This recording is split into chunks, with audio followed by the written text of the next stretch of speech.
도매 물가가 갑자기 급락을 했다. 아주 불길한 조짐이다. 아니 물가가 떨어지는 게 좋은 일이 아니에요.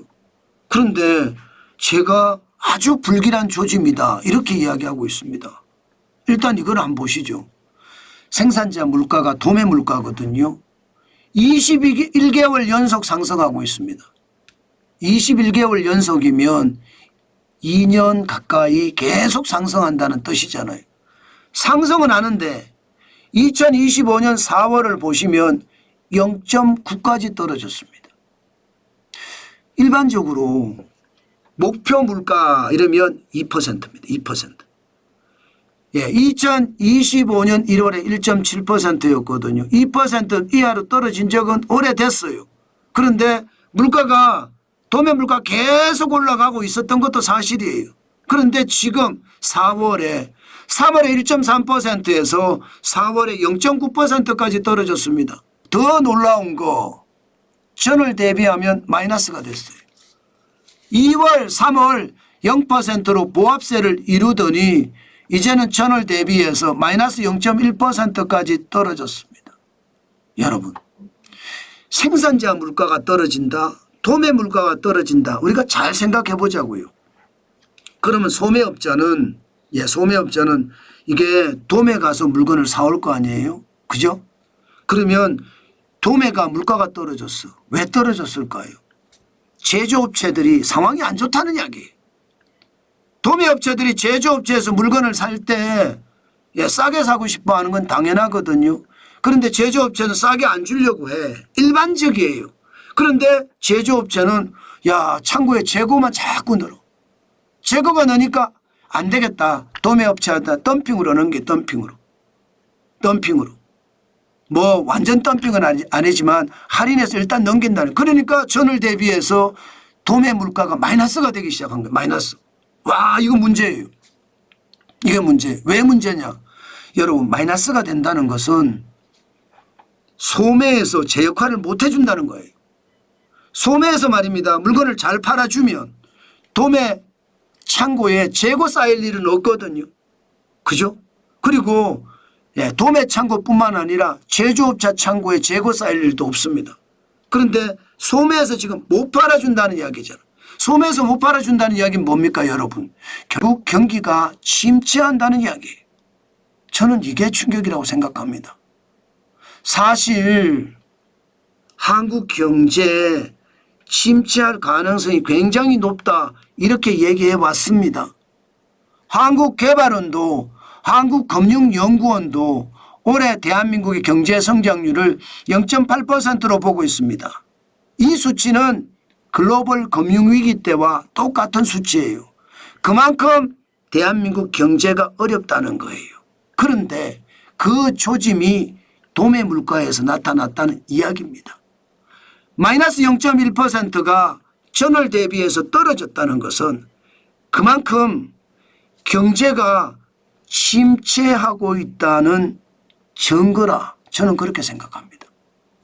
그만큼 상황이 진짜 좋지 않다는 이야기 여러분에게 다시 한번 말씀을 드립니다.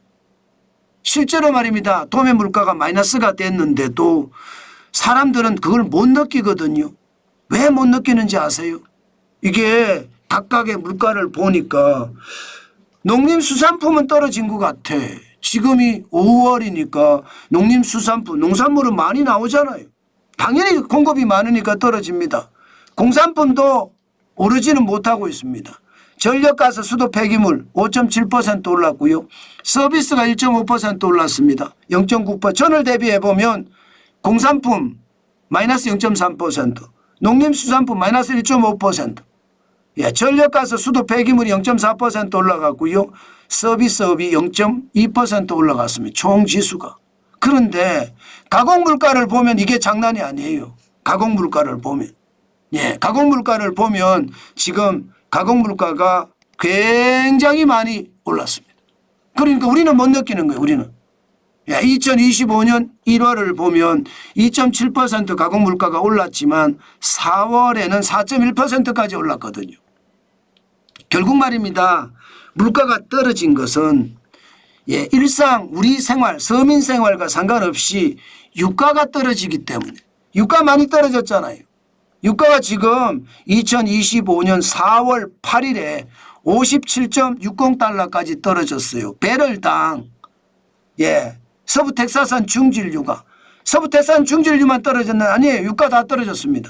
우리는 두바이유 수입하잖아요. 13% 떨어졌어요. 지금 작년 말만 하더라도 73.23달러가 63.68달러가 됐습니다. 북해산 브렌트유도 14% 떨어졌고요. 74.64달러가 64.08달러까지 떨어진 것이니까요. 그러니까 결국 말입니다. 에너지원의 가격이 떨어지는 거예요. 유가가 떨어지고 가스가 떨어지고 그리고 석탄이 떨어지고 그러니까 물가가 확 내려가는 것처럼 보이지만 결국은요. 우리가 겪고 있는 것은 고물가라는 뜻이고요. 문제는 유가가 떨어졌다는 것은 경기 침체가 가까이 다가왔다 이렇게 얘기해도 틀린 말이 아니기 때문입니다. 여러분 물가가 떨어져도 무조건 좋은 것은 아니거든요.